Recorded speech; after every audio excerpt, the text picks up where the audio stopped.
To the flag of the United States of America and to the republic for which it stands, one nation under God, indivisible, with liberty and justice for all.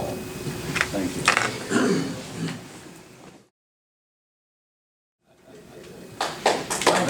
Thank you, Alex. Yes, I do have a strange dialect. I'm not from around here. Okay. I really feel odd making this presentation, since having spoken to so many of you, I know that you worked at Holston or Army Ammunition Plant, whatever the current name is, of what used to be Holston Ordnance Works. So I'm sure that many of you know a great deal more about certain aspects on this topic than I do. And please, if you have a question, raise your hand or whatever, and I'll do my best to answer the question. But thank you, Alex, for that introduction. I should mention that I did all of my graduate work at the University of Georgia. So I thought that might lead to some hostility there, but I'm sure the bowls will improve, don't worry. But there's the title of the book right there, and one or two of you have already purchased a copy, which is, I want to thank you again. That's amazing. And I hope it doesn't put them to sleep at night if they read it. But I do have a couple of copies that I brought with me. It was published last May by the University Press of Kentucky. And of course, Holston Ordnance Works. At times I think I should be taking, what's that thing they advertise on television, Prevagen? Or eat some jellyfish or something. It's hard to recall things at times, but it was published last year, and it's the only book on the subject of RDX. How many of you know what RDX stands for? Several of you do. Right. Could you tell us what it means? Yes, research, a very, very ordinary sounding generic name, Research Department Explosive. And it doesn't stand for a certain model car, which you often see on the road. Acura's RDX. I'm not sure why they call it the RDX. But yes, RDX is a fascinating story. It's never been told before. It was waiting to be written about. And of course, many of you are familiar with the history of Holston Ordnance because you worked out at the Army Ammunition Plant. And so you heard about it. So this isn't anything new to you. But believe me, I've read enough books on World War II, and the rest of the world is unaware of what Holston achieved, and what Kingsport achieved, and East Tennessee achieved during World War II. Everyone knows, I think, at this age, I hesitate to say everyone knows certain things, because you reach a certain age, and the millennial generation doesn't remember anything about World War II or the Korean War or the Vietnam War, really. But it's a fabulous, amazing story. No one would have imagined what would happen in East Tennessee. No one would have imagined Oak Ridge, just 150 miles down the road. And in a way, what happened at Oak Ridge and the atomic bomb naturally pushed everything else into the background, into the shadow. And that's what happened with Holston Ordnance and what Tennessee Eastman and the people of the area accomplished to help win World War II. Notice I don't claim that RDX solely won the war. It didn't. You know that simplistic answers are usually wrong. Okay. So it contributed to winning World War II. I can say that without any hesitation. Rather than hear me just ramble on, I do have some visuals to go along with this. Let's see what happens.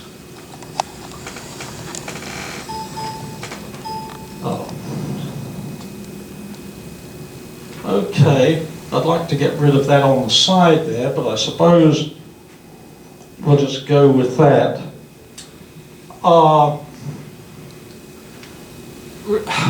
I'm starting here at the end of the story, not at the beginning. Most of you would recognize this as the Army ammunition plant of today, I think. I forget when this photograph was taken, probably in the 1950s. I made a copy from a brochure that was handed out by whoever operated, well, I guess Eastman still operated the plant in the 1950s. BAE. BAE now operates the plant since about, what, 1999, something like that.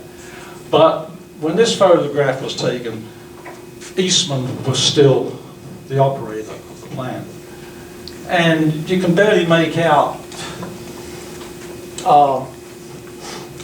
there were 10 lines, 10 production lines. This was Area B, famous Area B.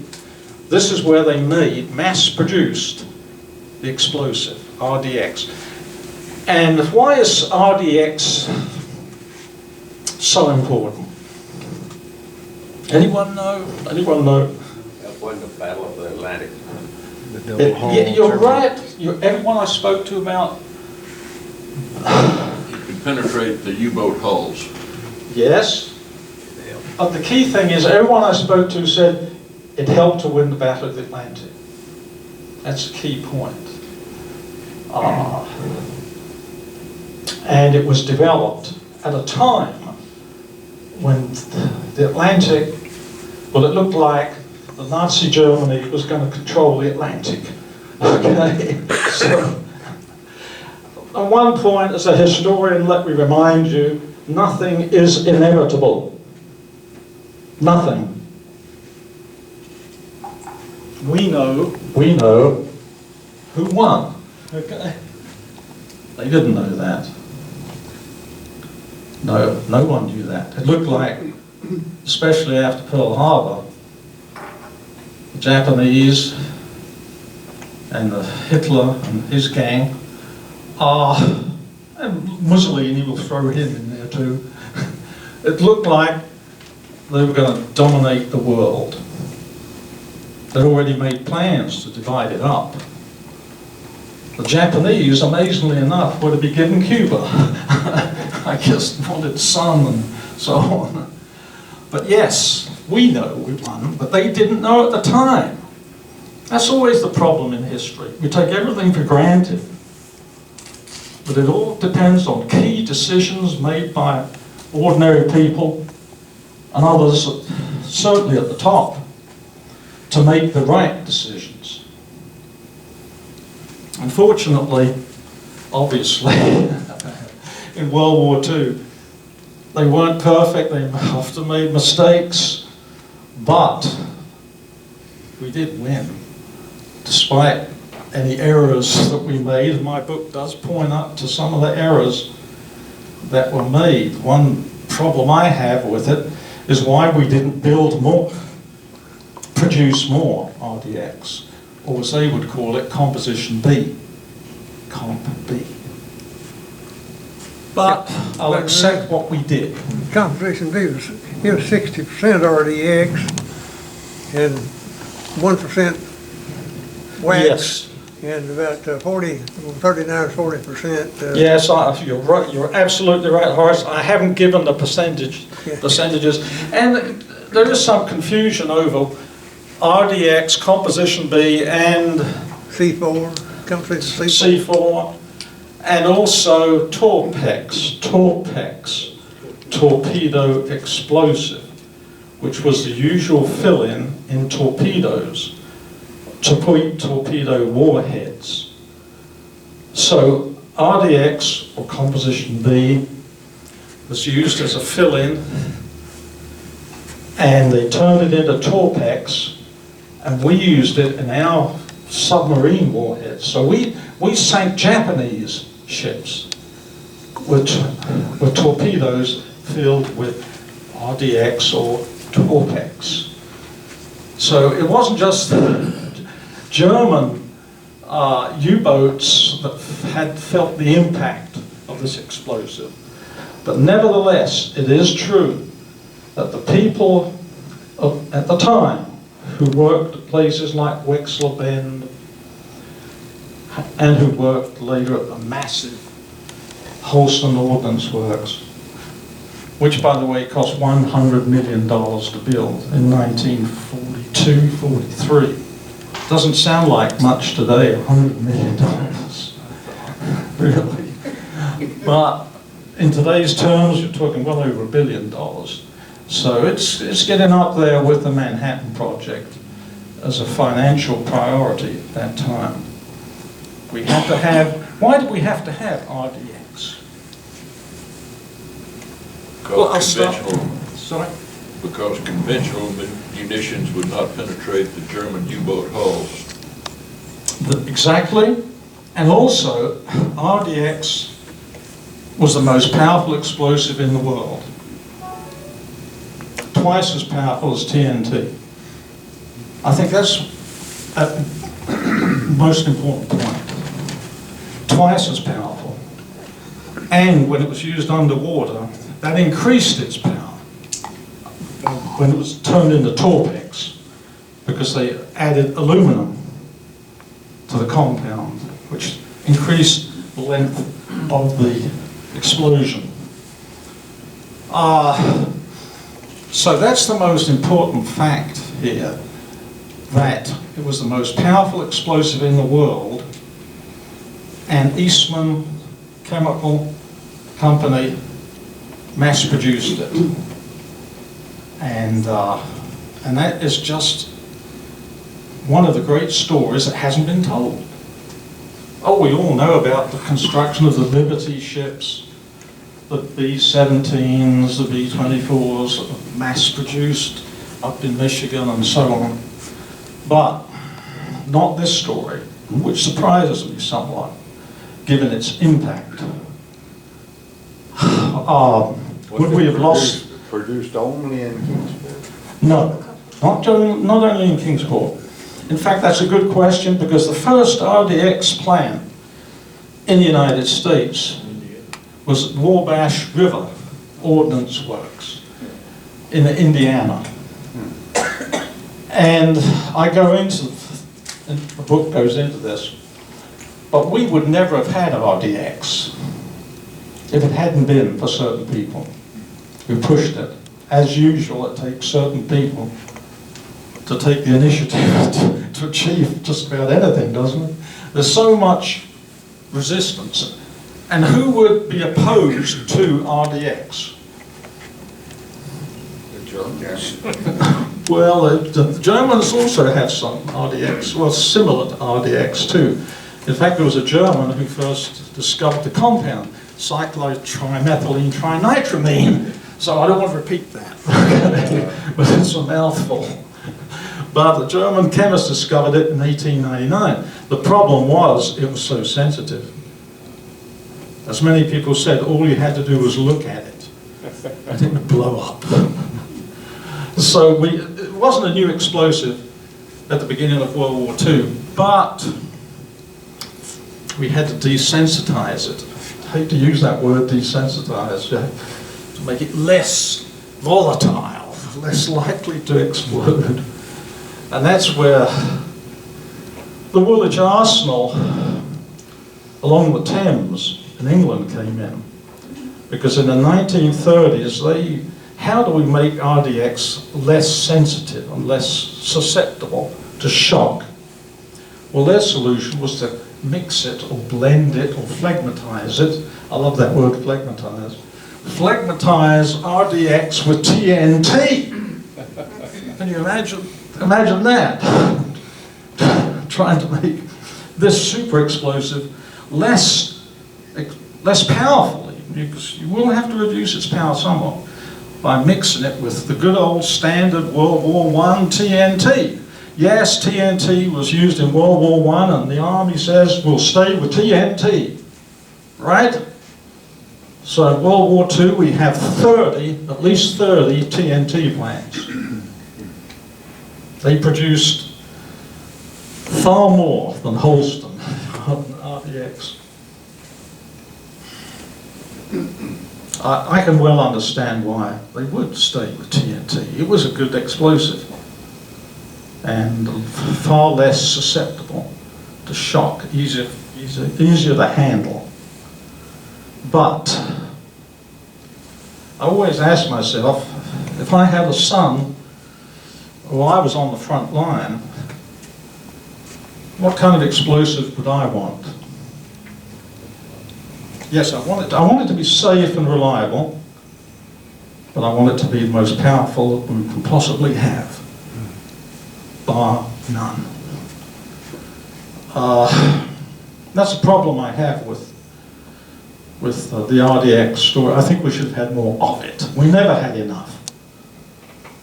Now, you've all heard the story that, well, we were afraid the plant was going to blow up and destroy Kingsport. Okay, you've all heard that story. Actually, for the people who worked there during the World War II, a long time ago, as soon as it was produced, as soon as it was the end product, composition B, that mixture of RDX and TNT, plus beeswax, I should add beeswax, making it less sensitive. As soon as it was made, put in the trucks, taken to the railroad, and shipped out to the Navy and Army filling stations. Yorktown Naval Station in Virginia was one of the destinations. So as soon as it was made, it was shipped out. Couldn't ship it out fast enough. 30,000 boxes of Comp B shipped out daily. It just, at times, the statistics, the numbers are staggering. So no, they never had very much in storage, okay. After the war, yes, they have a surplus, so they do store some in their igloos. But that's one of the, I think, misconceptions about the production of Comp B during World War II. No, it was the dire need for it, particularly after Pearl Harbor. Yes, you can't produce enough. And another controversy that I came across, the Army Ordnance was stuck on TNT.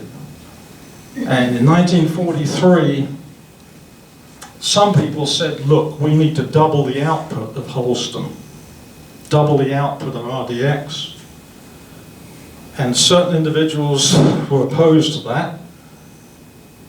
And it went all the way up to the White House. Reached FDR's desk, in fact. It surprised me. And finally, maybe because it did reach his desk, the opponents, to increase in production 100%, that they were overridden. So in July 1943, Holston received the word double production, 100%.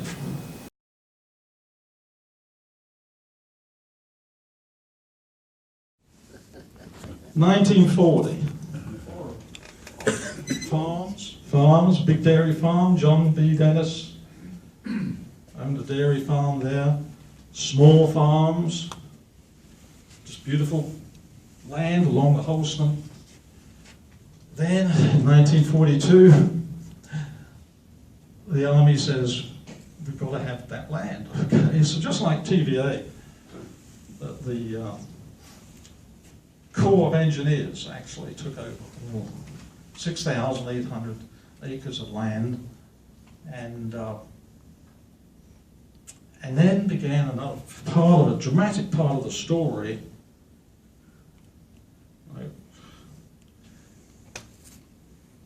Well, again, twice as powerful as TNT. Twice as powerful as TNT. This is the best example of that. And this is a particular demonstration. An illustration was shown to all new employees. Anyone who worked at Holston Ordnance, they would see this. Just to make sure everyone understood, you're not making maple syrup.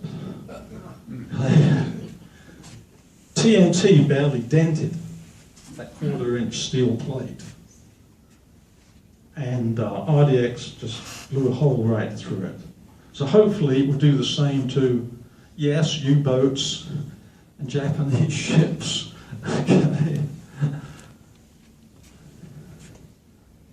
But that's a good example of what every employee would have to see to remind them. And the remarkable thing is, no one was killed during World War II producing the explosive. In World War I, there'd been some horrendous explosions with TNT. Nothing with RDX at Holston.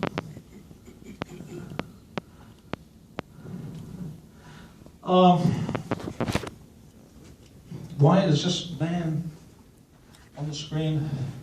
His name is Werner Bachmann. He was a chemist at the University of Michigan, and he came up with a process, a more efficient process than they had developed at Woolwich Arsenal. The Woolwich Arsenal in London had used vast amounts of nitric acid, huge amounts, 11 pounds of nitric acid to make 1 pound of RDX. How are we going to come up with a more efficient system? Bachmann, he was contacted by the National Defense Research Committee. I can't go into that, it's in the book, but the National Defense Research Committee, one of the key figures in that committee was Dr. James B. Conant, who was also a key figure in the development of the atomic bomb. It's interesting, the connections here. And I feel that Dr. Conant suggested, let's bring civilian scientists into this. You can imagine the reaction of Army ordnance. What do they know about explosives? Well, turns out, once a chemist, always a chemist. You can figure out exactly how to make that explosive. But no, it wasn't that easy, of course. Bachmann had to make thousands of tests and experiments when you think of all the hours and frustration. And when he was asked to do this, try and find another way to make RDX, his heart sank. He is reported to have said his heart sank. He didn't want anything to do with explosives. But there is the case here, we are at war. Okay? So Bachmann devoted about 3 months, constant research, from early morning to midnight, until he found a better combination. And this will be the combination that will be adopted at Tennessee Eastman when they have to mass produce, when they produce RDX. So that's why I include his picture up there. I think his work during World War II, as like with many people, he died at an early age, 49, just working constantly, exhausted him. He wasn't the only one, of course. This is life and death. Urgency. Everything should have been done yesterday. Now we expect it now. You know, same old story. Okay. Werner, there he is with his professor. I like that one because he's in his shirt sleeves. That is workbench. Apparently a delightful person. He visited Kingsport. He came down to Kingsport, came down to Wexler Bend, and helped show the people at Eastman the process that he had basically come up with. Again, my chronology is jumping around. This is 1969, when all of the original people at Holston Ordnance Works were still alive. And they dedicated the plaque to Wexler Bend. You can't possibly read it, I don't think. But I believe here in a wheelchair is Herb Stone. There's a reason for Stone Drive. Again, would there have been RDX at Holston without him? I doubt it. And I put this one in there because Canada is always complaining that we ignored them in World War II. And there's some truth to the Canadian attitude that we're relegated to 5th place. But after the United States, the Soviet Union, Britain, Canada was number 4 or 5 in war production. So again, they went from scratch to being one of the strong military power. And the Canadians were asked by the British, can you help produce RDX? And so they did. They built a plant. And I love this advertisement. Is anyone familiar with Molson's? It's beer. Yes, it's a beer. It's Molson's beer. Canada's most famous beer. And this was a newspaper ad sponsored by Molson's during World War II, showing how their RDX is filling bombs, of course, and causing great destruction. I have to put that one in. But of course, Canada's production was nowhere near could not fulfill the amount that was needed to win this war. And there is the famous Wexler Bend. Has everyone heard of Wexler Bend? Oh, yeah. Oh, good. Otherwise, we should get a bus and go out there. And so, unfortunately, the only thing that's left is the plaque that we've already shown you. But there it is. That's the pilot plant where Eastman chemists for a whole month spent their lives there trying to find a way to better produce RDX. I spoke to 1 or 2 people who were alive at that. They weren't alive, but their father had been out there. Some of you may be familiar with Joe Davy, so on. His father was one of those out there. And they never went home. Families didn't see them for weeks. They were handpicked. You had to be married, 1 child, bank records were checked, and then you were sent to Wexler Bend. So they countless experiments again before they find the right one is effective. Chemistry is just persistence. Now that's all gone. The only thing left is that plaque.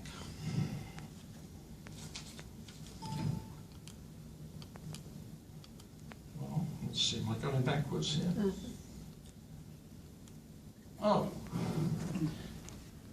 Okay, we talked about the Battle of the Atlantic.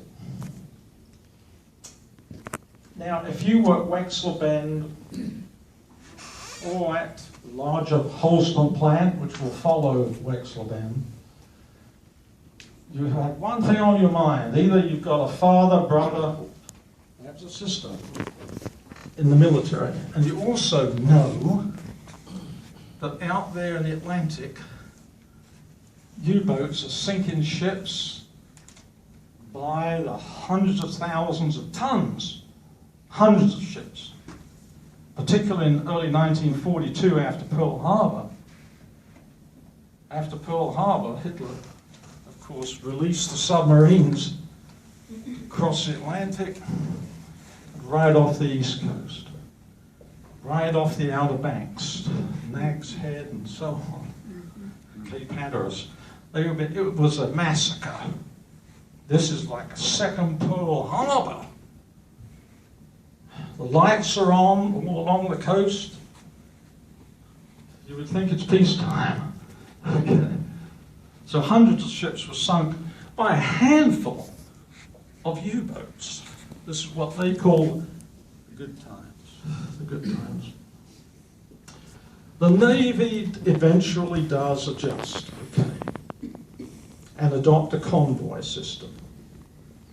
And then the U-boats are sent, losing a few more U-boats, so we better go south into the Gulf of Mexico and into the Caribbean, where the pickings are much easier, and there they sink oil tankers by the dozens.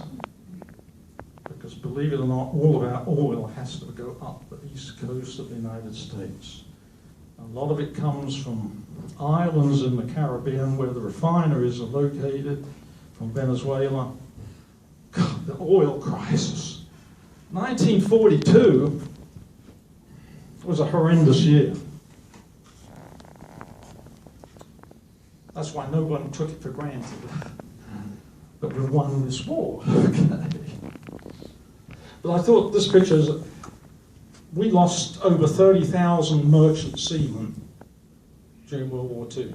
30,000 gave their lives to make sure goods crossed the Atlantic. And there's the plaque that was dedicated in 1969. Unless you have really good eyesight, I'm not sure you can see that. On this site during World War II stood the Baxter pilot plant. In this plant, Tennessee Eastman developed a procedure for the continuous production of the explosive RDX. Notice continuous production. Working day and night, the pilot plant staff started the first semi-works plant run on February 17th, 1942. Only days after Tennessee Eastman was asked by the National Defense Research Committee to undertake experimental work and so on. February 17th, 1942. Happens to be my birthday. I didn't realize at the time. The work at the Wexler Bend, the pilot plant, led to the government's authorizing Tennessee Eastman on June 6, 1942, to design and operate the Great Holston Ordnance Works for the manufacture of RDX, the most powerful explosive antedating the atom bomb. So without the atom bomb, we would all be talking about this. But the atom bomb overshadowed the most novel and impressive explosive to come out of World War II, RDX, or Composition B. But no one what is the atom bomb? Nobody's heard of it yet. Okay.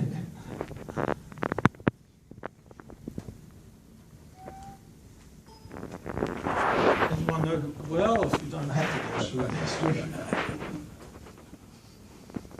I like that picture because I think it gives an idea of the driving force behind. He was works manager at Eastman during that period. He's a real. If something needed, they needed something, he would get on the phone before Washington and ask them, please send aluminum tubes or whatever they needed. And when he was told, well, it'll take us a week, the famous, you may have heard this, his famous answer on the telephone, I'm not going to use a cuss word here, but he used a cuss word. He said, look, the chaps took Manila in a week. And he got the aluminum tube in, I think that day, or whatever it was. But, and when they needed bridges, shortage of steel, everyone wants everything, of course, at once here, after Pearl Harbor. Everything's got to be done now. So you've got the Air Force, the Navy, all of them asking for steel, aluminum, rubber. So Holston Ordnance will need steel bridges. So Stone, who was born in Marion, Virginia, he must have known about these 3 steel bridges in Virginia, so he had them disassembled down to Area B. He was that kind of person. He wouldn't take no for an answer. Because believe it or not, it took a long time for Holston Ordnance Works, a large-scale facility. It took a long time to get that top priority rating that you had to get these crucial materials like stainless steel and rubber. Too long. But then again, I've already mentioned that this is a low priority for some people. But anyway, Herb Stone, one of the key figures, are together with someone like Dr. James Conan, and a few others. There wouldn't have been any Holston. Let's see. This is really another story, making Comp B, the end product. The end product of mixing the RDX with TNT and beeswax is the end product is Comp B, okay, which causes some confusion. And again, it had to be emphasized to all the employees. And eventually, 6,800 people will be employed at Holston. That was the maximum at its peak production. 1944, 6,800. Now, can you imagine what it was like when the Army said, we're going to build a $100 million munitions plant in Kingsport with a population of 14,000? It'd be like today Amazon saying we're going to build a plant in Kingsport. I mean, it just staggers the imagination, because to build this plant will take 16 to 18,000 outside workers coming in. So that's what happened. After 1942, Fraser Brace Company, probably heard of that name too, and Charles T. Main Company received contracts to do the actual construction. Eastman will still do the design work, of course, on how to produce RDX Comp B. They're not making ice cream, okay, commonly heard. This was Horse Creek Bend, called it Incorporation. Incorporation because that's where they incorporated RDX and TNT. And from all accounts, by all accounts, Eastman, the management of Eastman was shocked by this announcement. For a while they didn't know what RDX was, but they do know what TNT is. And now we're asked to mix the two and come up with this something called Comp B. But nevertheless, Pearlie Wilcox, who was President Eastman at the time, he thought about it and contacted Rochester. And they agreed it's in the national interest, we have to do this. So this was Horse Creek where they incorporated the two. Doesn't look much. At the time it was quite important. And this is the only thing left standing from Horse Creek. That wall, 24 inches thick, for protection in case it exploded, of course. There was always that danger of an explosion. So some of you know John Bearden. He and I were looking for that wall several months ago, and fortunately it was in the fall or the winter, and we stumbled upon it. Of course, John knew where it was exactly. It's at the base of Bays Mountain. That's all that's left. That and the plaque.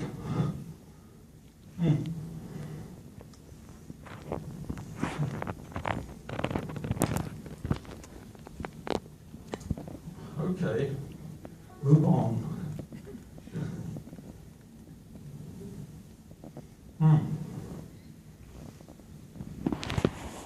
Do you have any technical expert here? Oh, no, okay, we'll go to this one. Have you all heard the expression Jap kisses? Well, as the finished product, the Comp B came off after all of the processes it went through to make this super explosive. Finally, little droplets fell onto a conveyor belt, which you can see here.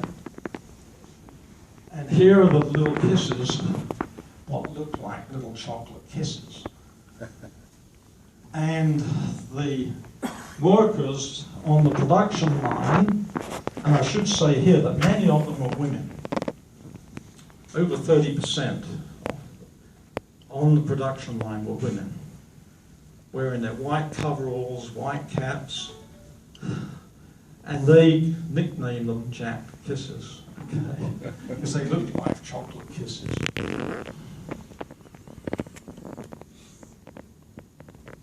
18,000 outsiders descended.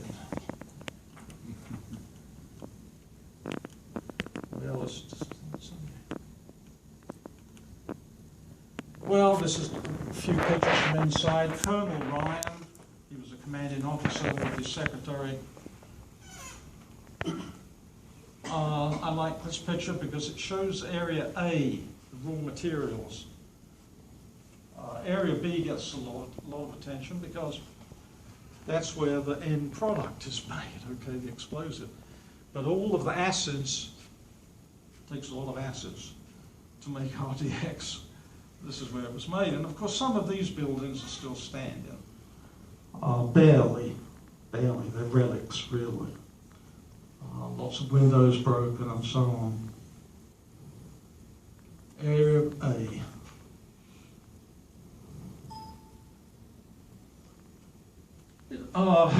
Area B, where this super explosive is made, is a city unto itself. It has its own power plant, waterworks, hospital, medical facilities, its own railroad. There's the Interplant Railroad. And you may be able to see a man, the conductor, standing on the car there. And the railroad is shipping acid back and forth, weak acetic acid to be refortified, reused, and then sent back to Area B. But the Interplant Railroad, I think it had 28 miles of track. Now the track was laid by 600 to 800 African Americans. They call them Gandhi dancers because they would sing chants while they laid the track. So that they did the track work. But that train was running 3 or 4 times a day. They had 6 diesel locomotives. I mean, it's hard to imagine now the tremendous activity that was going on.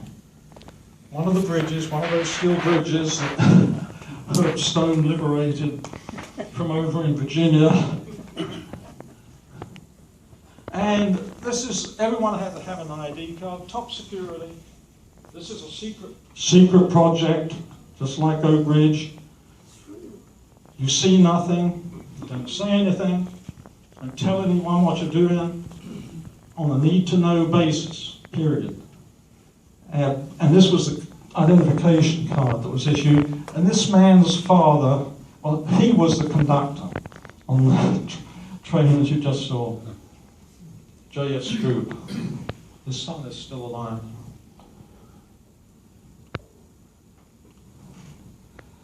Guard towers, I'm not sure you can really make much of that, but they had dozens of guard towers all over the facility, 37 miles of fencing. I even heard it said that they sent guards on horseback up to Bays Mountain to look out for saboteurs. Buses. Does anyone here remember the age of buses? Trains? Yeah, in World War II, everyone rode buses and trains, and you didn't drive a car yourself, you carpooled. And the speed limit was 30 miles an hour. But can you imagine the thousands of people every day, 3 shifts at Holston, every day, thousands of people descending on Holston. And this is just one of the buses. Some of the buses were leftovers from the 1939 New York World's Fair. Didn't have a top, they were open top buses, no air conditioning, no heating system. You had to get up maybe at 4 or 5 o'clock in the morning to get there. So these were really soldiers without uniforms. Someone else has described them in those terms, soldiers without uniforms. They were sacrificing too, for their brothers, husbands. A couple of the drivers. Here we are in the plan. Is there anything that you notice that stands out looking at this? Besides a female operator there in her white coveralls? Looks like the floor is wet. Yes, exactly. Yes, anywhere RDX was produced, the floors are wet. Got to keep them wet. The danger of a spark, all it would take would be a spark. Some dry RDX on the ground and a spark and you've got an explosion. So that's why, that's one of the crucial developments, wet everywhere.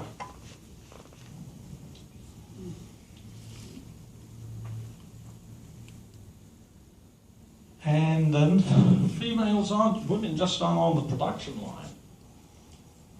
They're in the lab, testing, constantly testing. Everything has to be tested.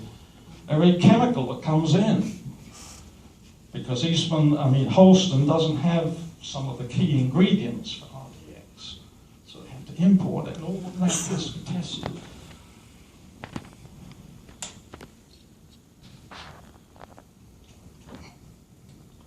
And yes, some of it is put into the igloo.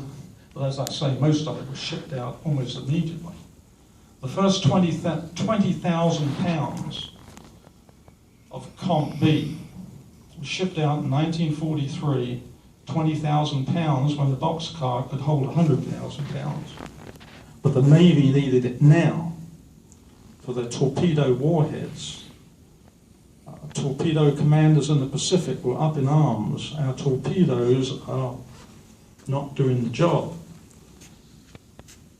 And another key figure in why we build Holston Ordnance and why we even bother with RDX is because of Admiral Blandy, who was head of naval ordnance,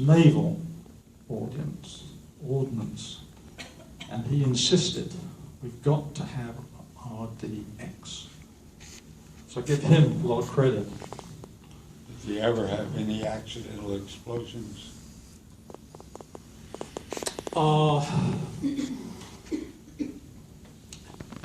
Not that I'm aware of. There were some terrible explosions with TNT, which was supposedly very safe, very safe.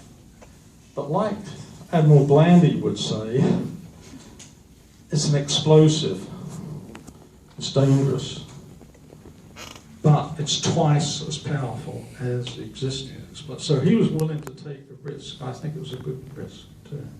Because certainly after our torpedoes were filled with Torpex, had aluminum extra filling.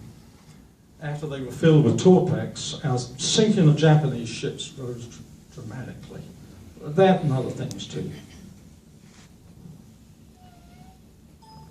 There's someone, those boxes, those 50-pound boxes, filled with Comp D, 30,000 going out a day. I mean, it's astounding. Can you imagine how much work it took to make those boxes?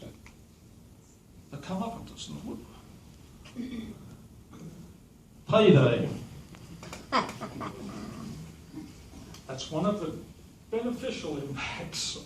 Another beneficial impact of Holston Ordnance Works. Can you imagine the millions of dollars that were pumped in to the economy? As I spoke to one man, he said, before working to construct Holston, he said when he went to work for Fraser Brace, he was paid 60 cents an hour. Oh.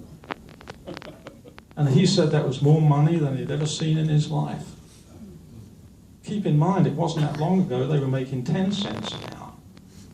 We're coming out of the Great Depression. I have to go back and think about that. I don't think you remember the Great Depression. And every day was a payday. You couldn't pay everyone at once, of course. So 3 shifts a day, so you constantly have people. Women, again, crucial to this whole process. These women were kept on the go, constantly delivering vast amounts of mail. All the mail arrived at the Kingsport post office and had to be shipped out to Holston, where it was taken all over the plant. And so that was an enormous project.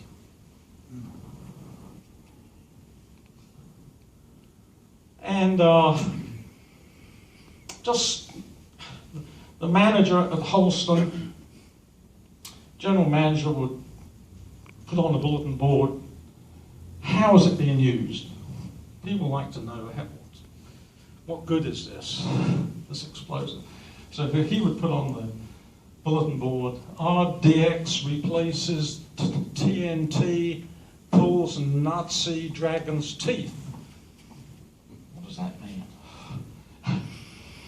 Those were the anti-tank concrete blocks that existed on the Siegfried line to stop Allied tanks from entering Germany. Oh, we're back to this. Okay.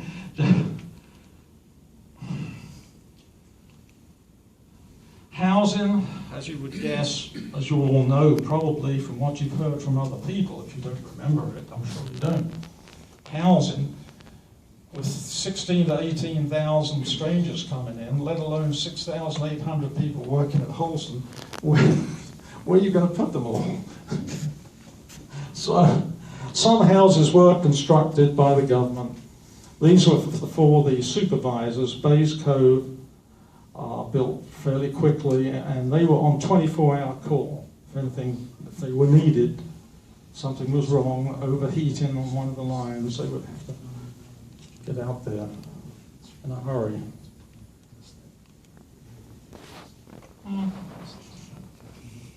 I think that's self-explanatory.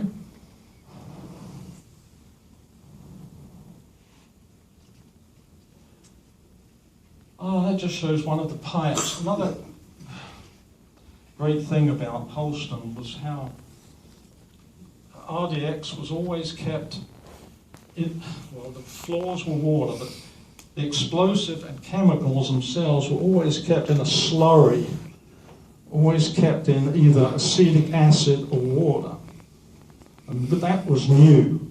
Never before had an explosive plant piped the explosive from one section to the next section.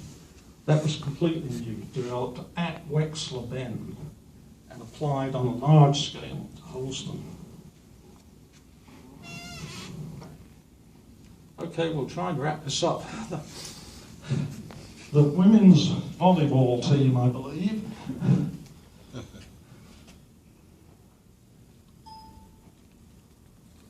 Well, I guess that's the end of it. Yes, it must be. Okay. Well, I apologize that this ends so quickly, because I could go on for a long time. But before we end, no one expected the war to end in 1945. Everyone thought it would go on at least another year after Germany surrendered Japan. No one expected Japan to be an easy case. But of course, then we find out, Vice President Truman found out, he wasn't told until President Roosevelt was dead, that, well, we've been working on this other secret project, super secret project, at, well, they didn't call it Oak Ridge at the time, they called it Clinton. And we've been working on something called the atomic bomb. We're going to harness nuclear fission. And a lot of people from Holston had already been sent down to Knoxville. Some of the best people had already gone to Knoxville. They didn't know what they were doing, what they would be doing. They thought maybe it's another RDX type plan, something to do with ammunition.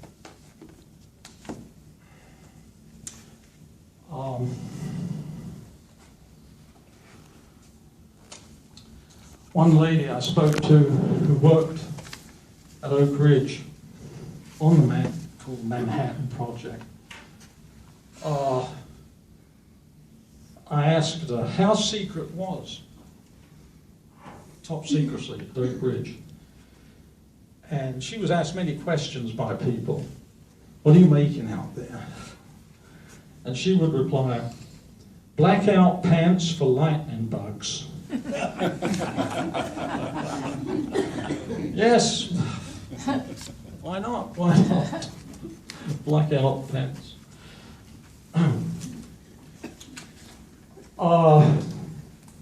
We haven't talked about the secrecy at Holston. It was top secret. And we talked about the guardhouses and so on, but there were people at Holston who were contacted by the intelligence division to keep an eye out for anyone acting suspiciously, strangely. So security was a factor. And there was one spy out at Holston. And his story did not come to light until 1950. In 1950,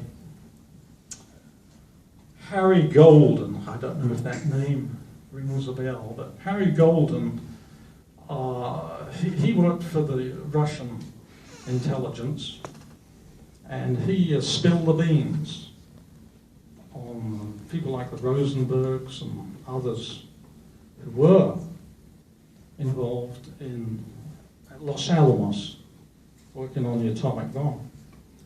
And Harry Golden mentioned, well, down in Kingsport at Holston Ordnance Works, there was a man who gave me a sample of RDX. This is 1950. His name was Alfred Dean Slack. Not that's not important now. But he was arrested by the FBI and charged with espionage, violation of the Sabotage Act. And he was tried over in Greenville, federal court, and sentenced. The government recommended a 10-year sentence. The judge gave him 15 years. Now, a lot of people, because I've gone through the letters that were written to the judge, and quite a few people said he should be hanged, okay, or shot, or something, for handing over that RDX. Whatever it was, I did meet a couple of people who remembered him, and they said you would never have guessed he was a spy. He was charming, friendly, nice person, no inkling. Lived 2 blocks from here. Is that right? Lived over on Sequoia Drive. That's right. In Cherokee Village. The house is still standing, Yeah. right? I went to school with his son, David. Oh, my gosh. His son? And you spied this to the Russians? Yeah. It was handed over to the Russians. He handed it over to Harry Gold, who is the really key figure of the connection with the Russian intelligence. But the important thing to keep in mind is Slack had nothing to do with the atomic bomb. You know, his name was associated with the Rosenbergs or the other spies out of Los Angeles, some of the spies at Los Angeles. So he really was an unfortunate case for him. A very sad case. He had 2 children, I think, and his wife's died soon after he was convicted and so on. But he was, as his defense attorney said, he was a weak man. So he just, and of course he was threatened by Harry Gold. Either you turn this over to me or I'll tell them about the things that you stole from Eastman Kodak when you were up in New York. Okay. So he was put on a difficult situation there. Not to exonerate him, no. But anyway, back to the atomic bomb. RDX didn't just help to win the war by helping to sink U-boats or sinking Japanese merchant ships. It was put in bombs too. And some of those bombs, the biggest bomb of World War II. Does anyone know the largest bomb in World War II besides the atomic bomb? The 22,000 pound Grand Slam, it was called. 22,000 pounds, 25 feet long, and it was dropped from a height, broke the sound barrier, went 150 feet in the ground. It was called an earthquake bomb. And had, let's see, I think it had 9,000 pounds of Torpex in it. You really didn't have to hit the target direct on. Your purpose was to create an earthquake and undermine the structures above. And it was very effective. But it was only used in 1945. About 4 or 5 of them were dropped. You're thinking probably the tall boy bombs, 12,000 pound bombs, which had 5,000 pounds of Torpex in them. They were pretty deadly too, and created huge craters. And then the 4,000 pound bomb, known as the Blockbuster, also contained Torpex. And the tall boy, the 12,000 pound tall boy bomb, sank the Tirpitz. Does that ring a bell? That was a sister ship of the Bismarck. Okay. A big ship, 50,000 tons. So it was used in many cases. But again, if it had been more available,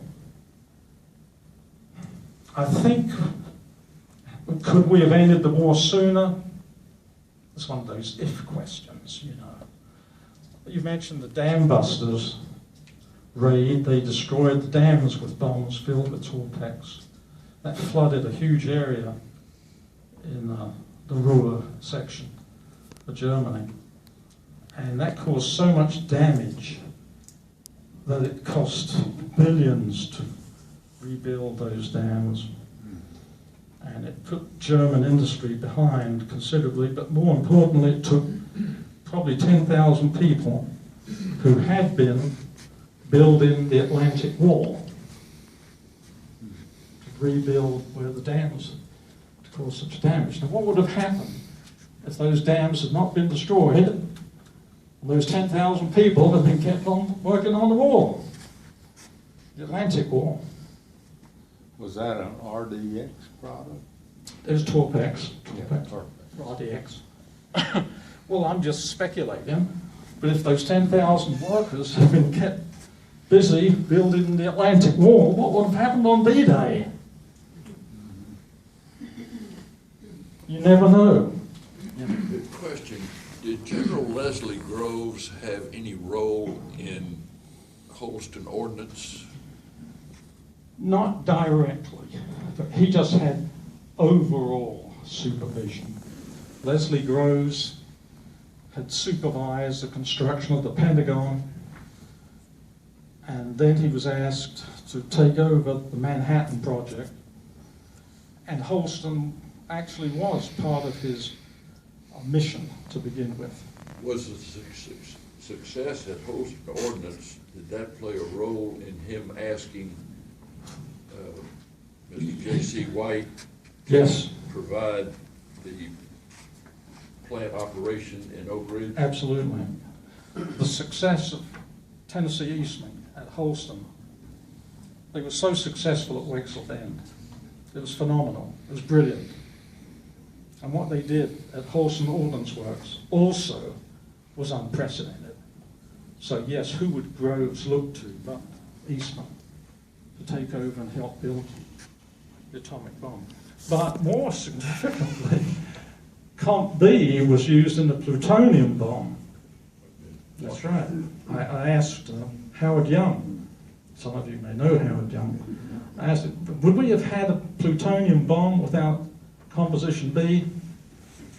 Because we had to have that kind of super explosive as a trigger device, detonation, to set off the plutonium. He didn't think we would have had the plutonium bomb without that composition B. It's all the ifs. All depend upon decisions at the right time. Well, thank you for being so attentive. I'm sorry you can't see the end, but I've held you here long enough. Thank you again.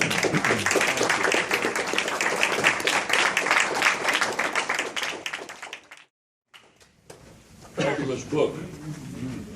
Sorry. I say fabulous book for those who have not